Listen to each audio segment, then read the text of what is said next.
अस्सलाम वालेकुम students, welcome to bright academy. I am Khalid Rehan. तो बेटा, जैसा कि आपको पता है कि हम इलेक्ट्रिसिटी जो चैप्टर है उसकी एमसीक्यूज डिस्कस कर रहे हैं। तो एमसीक्यूज 90 तक जो है आपने जो है वो कर लिया था। तो बेटा आज जो है हम 91 से स्टार्ट करते हैं। तो चले जी देखते हैं 91 में क्या है। तो बेटा देखिए 91 में आपसे पूछा गया है कि a wire of resistance R is cut into two equal parts, its resistance become r/2, what happens to it resistivity. बेटा देखिए वो ये कहता है कि ये एक वायर है, इस वायर को आपने क्या किया, दो हिस्सों में तकसीम कर दिया, तो इसकी रेजिस्टेंस बन गई है r/2। इट मीन्स कि आपने इक्वल काटा है इसे। वो कहते हैं इसकी रेजिस्टिविटी पे क्या इफेक्ट पड़ेगा। तो बेटा देखिए हमने बार बार पढ़ा है कि रेजिस्टिविटी जो है वो लेंथ एरिया पे डिपेंड नहीं करती। अगर डिपेंड करती है तो नेचर ऑफ मटेरियल और दूसरा टेम्परेचर पे डिपेंड करती है, और वो मैंने पिछली वीडियो में डिस्कस कर लिया था। तो चले इसको दोबारा देख लेते हैं कि कैसे। बेटा ये देखिए ये वायर थी, लेट्स सपोज ये वायर थी, ये आपके पास वायर थी। तो चलो देखिए इसको आपने क्या किया, दो हिस्सों पे ब्रेक कर दी। अब ब्रेक करने का मतलब है कि इसकी लेंथ को आपने क्या किया है, हाफ किया। हमें पता है कि रेजिस्टेंस क्या होती है, डायरेक्टली प्रोपोर्शनल होती है लेंथ के। अब उसने ये बता दिया है कि r की वैल्यू अब क्या बन गई है, r/2। तो मैंने बताया था r/2 कब होती है, जब आप लेंथ क्या करते हैं जी, लेंथ भी l/2 करते हैं। लेंथ हाफ करेंगे तो रेजिस्टेंस भी हाफ होगी, लेंथ डबल करेंगे तो रेजिस्टेंस भी क्या होगी, डबल होगी। इट मीन्स कि अब आपके पास जो न्यू r की वैल्यू आई है r' वो r/2 है और लेंथ l' की वैल्यू l/2 है। तो चले अब हम देखते हैं कि रेजिस्टिविटी पे क्यों इफेक्ट नहीं पड़ता। देखिए रेजिस्टिविटी हमारे पास होती है रो, हमारे पास r इक्वल टू होता है जी रो L/A। अगर हम रो जो है वो निकालना चाहें तो वो क्या हो जाती है हमारे पास RA/L। ये रेजिस्टिविटी का फार्मूला होता है। अब देखिए रेजिस्टेंस, अब ये थी ओरिजिनल वैल्यू। अब हम क्या करते हैं जी कि ये पैरामीटर चेंज किया हमने, तो रो डैश अब निकालते हैं। तो अब ये बन जाएगा जी R' वैसे ही है क्योंकि एक को बताया नहीं गया, और L'। अब बेटा वैल्यू पुट करें, R' की वैल्यू जो आपने चेंजिंग की है डैश यानी न्यू वैल्यू जो रेजिस्टिविटी आएगी, R' की वैल्यू क्या है r/2। तो R' की जगह पे मैं लिख रहा हूँ r/2 और मल्टीप्लाई बाई a और डिवाइडेड बाई क्या, L की वैल्यू लिख रहा हूँ जी L/2, तो ये 2 आ जाएगा। अब बेटा देखें रो डैश क्या बन जाएगा, अब ये L/2 है तो ये 2 ऊपर चला जाएगा और वो नीचे आ जाएगा। इट मीन्स कि ये कैंसिल हो जाएंगे। तो जब कैंसिल होंगे तो ये क्या बचेगा जी, R, A और L, और साथ बेटा जी हमारे पास ये वाला जो है जी ये आपके पास आ जाएगा, ये क्वेश्चन मान जाएगा जी 2।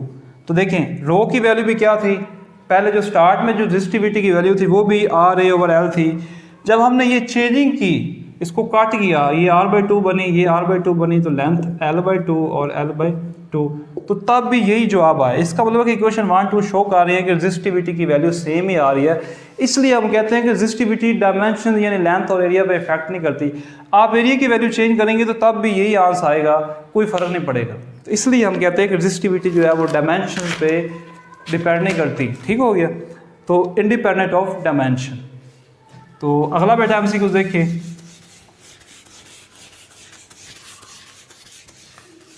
अगले एमसीक्यू में बेटा आपसे पूछा गया है कि the current through a resistor of 100 ohm when connected across a source of 220 volt is.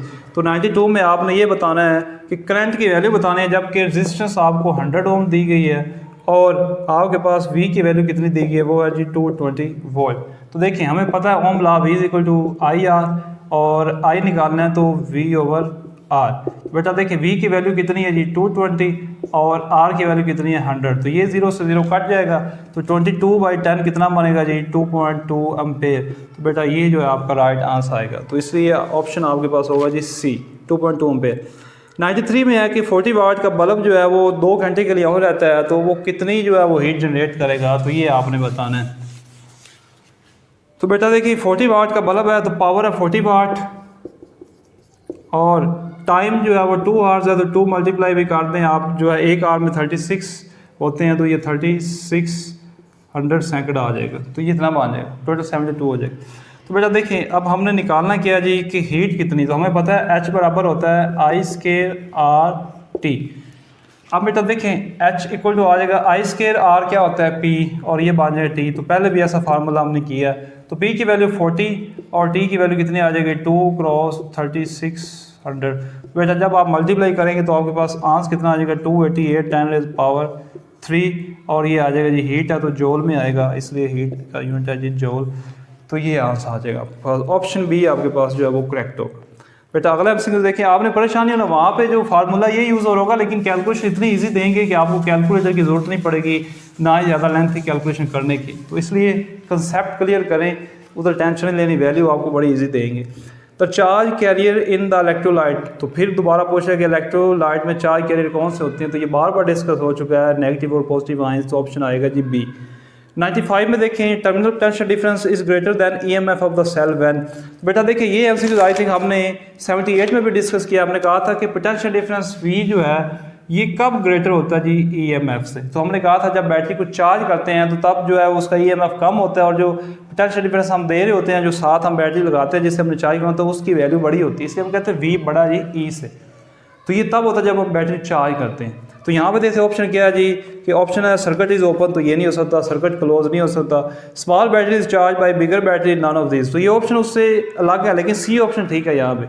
अब बेटा देखिए जब मैंने कहा कि V बड़ा है E से, इसका मतलब कि आपने जो बैटरी चार्ज करनी थी, ये बैटरी थी जिसको आपने चार्ज करना था, ये वाली बैटरी, तो इसको आप एक्सटर्नल बैटरी के साथ जब कनेक्ट करेंगे, आपके पास ये एक्सटर्नल बैटरी है, इसके साथ कनेक्ट करेंगे, तो बेटा आप क्या करेंगे, जब आप कनेक्ट करेंगे तो इसका मतलब ये होगा कि इसकी जो वैल्यू है, इसको हम कहेंगे पोटेंशियल डिफरेंस इसके अक्रॉस, तो इसकी वैल्यू बड़ी होगी E से। तो जब आप कनेक्ट करेंगे तो इसकी वैल्यू बड़ी होगी, तो ये चार्ज होगा, ठीक हो गया। तो इसलिए हमारे पास V हमेशा क्या होता है जी, बड़ा होता है E से जब बैटरी चार्ज करते हैं। तो इसका मतलब है कि स्मॉल बैटरी, अब वो जो चार्ज करनी है हमने और चार्ज इससे करना है वो बड़ी बैटरी है, तो इसलिए हम कहते हैं कि जब हम स्मॉल बैटरी को ग्रेटर बैटरी से अटैच करते हैं तो तब पोटेंशियल डिफरेंस ईएमएफ से ग्रेटर होता है। अदरवाइज जो है आम सर्किट में हम कहते हैं potential difference is less than EMF, तो ये आपने याद रखना है, ठीक हो गया।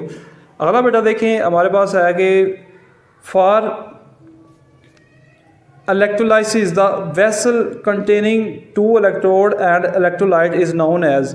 बेटा इलेक्ट्रोलाइसिस हमने पढ़ा है कि जो वेसल जो है वो क्या होती है, उसको हम क्या कहते हैं, उसको हम कहते हैं वोल्टामीटर, ये आपने टॉपिक में पढ़ा था, तो ऑप्शन आएगा जी बी।